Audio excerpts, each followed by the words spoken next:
Get ready with me while we talk about how I fell for a narcissist. So one of the most important questions that you can ask yourself after you get out of a narcissistic relationship is, what's happened to me throughout my life that has allowed me to accept this kind of behavior from an individual? It's also one of the most agonizing questions that you have to ask yourself, because in order to answer it, oftentimes we have to go way back into the archives.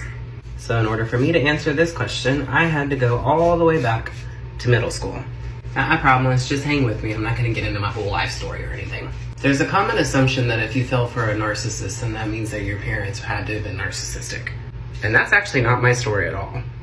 Were my parents perfect? No, but no parent is perfect. When I was in middle school, I had this weird thing happen to where I got really chunky. It was kind of like I plumped up before I grew and thinned out again.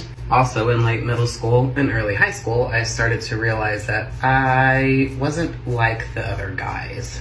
So I started to develop this feeling of inadequacy very young.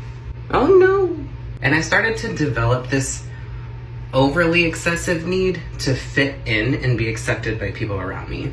I truly didn't have a concept of self-worth. My worth was really defined about how other people viewed me. I had what I like to call compartmentalized self-worth and self-confidence, because when it came to certain things like theater or singing or whatever, I knew that I was good. Not necessarily the best, but I knew that I was good, and no matter what anybody told me, you couldn't convince me otherwise. And that was one of the only things that I had any kind of self-confidence in. But as far as body image, or did I feel attractive, or did I feel like I fit in or accepted or anything like that, absolutely not. And this lasted well into my adulthood.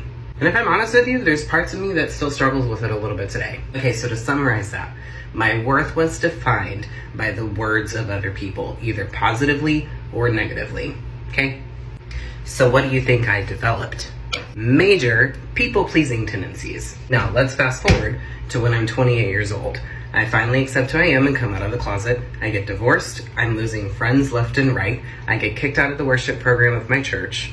So even though I'm stepping into this new truth, I'm having a lot of grief over the life that I've had up until this point, and my life is falling apart. And then introduce the narcissist. Okay, so now that we have the background done, I'm gonna hop in the shower, come back for part 2, where I talk about how all this made me super susceptible to falling for my narcissistic ex.